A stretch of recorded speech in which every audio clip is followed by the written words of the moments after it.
శ్రీ దత్తక్షేత్రములు మాహూర్ మార్వాటాడ్లో నాందేడ్ జిల్లా కన్వాట్ తాలూకా యందున్నది.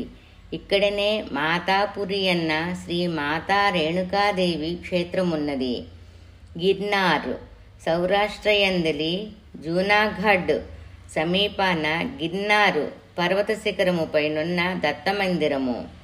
కరంజా మహారాష్ట్ర యందలి అకోలా జిల్లా యందున్నది. రుషావల్ నాగపూర్ రైలు మార్గమున మూర్తాజాపూర్ జంక్షన్లో దిగి 20 మైళ్ళు దూరమున గల కరంజా స్టేషన్లో దిగి వెళ్ళవలెను. ఇది శ్రీ నరసింహ సరస్వతి స్వామివారి జన్మస్థలము. ఔదంబర్ మీరజ్ పూనా రైలు మార్గములో బిల్లవాటి స్టేషన్ దిగి 4 మైళ్ళ దూరాన ఉన్న కృష్ణానది తీరము చేరిన కృష్ణ అవతలి ఒడ్డున ఈ క్షేత్రము కలదు. కోల్హాపురము నుండి వచ్చిన మందబుద్ధి అయిన బాలుని అనుగ్రహించినది ఇక్కడే. శ్రీ నరసోబావాడి మీరజ్ కోల్హాపూర్ రైలు మార్గములో జయసింగపూర్ స్టేషన్లో దిగి మోటారుపై కృష్ణ పంచనది సంగమమును చేరవచ్చును.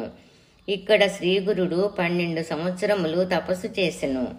గాన్గాపురం పూనా రాయచూర్ రైలు మార్గములో ఈ స్టేషన్ కలదు. అక్కడ నుండి శ్రీ క్షేత్ర గాన్గాపురమునకు బస్సు సౌకర్యము కలదు. ఇక్కడనే భీమా అమరజా సంగమ క్షేత్రము కలదు. శ్రీ నరసింహ సరస్వతి తన మహత్యమును విస్తరింపచేసిన క్షేత్రమిదియే. కురుగడ్డ రాయచూరు నుండి ఆర్కూరు వరకు బస్సులో చేరవలెను. కృష్ణానదిని దాటి శ్రీపాద శ్రీవల్లభ క్షేత్రమైన కురుంగడ్డను చేరవలెను. ఈ గడ్డ చుట్టూను కృష్ణ పరివేష్టించి ఉండును. శ్రీపాద శ్రీవల్లభులు ఇచ్చటనే చాలా కాలముండి వేరొక అవతారము నెత్తుటకయ్యి అదృశ్యలైరి. ఇక్కడ గుహలో శ్రీ వాసుదేవానంద సరస్వతి స్వామివారు తపస్సు చేసిరి. పిఠాపురం ఆంధ్రప్రదేశ్ యందలి కాకినాడ దగ్గర కలదు.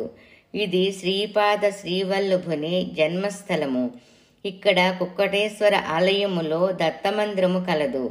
ఈ స్వామికి 4 చేతులు కలవు. అక్కలకోట గుల్బర్గా నుండి 45 మైళ్ళ దూరాన కలదు. బస్సులో వెళ్ళవచ్చును. శ్రీ అక్కలకోట మహారాజు ఇక్కడనే ఉండెను. షిరిడి మహారాష్ట్ర యందలి మన్మాడ్ స్టేషన్ నుండి షిరిడీకి బస్సులో వెళ్ళవచ్చును.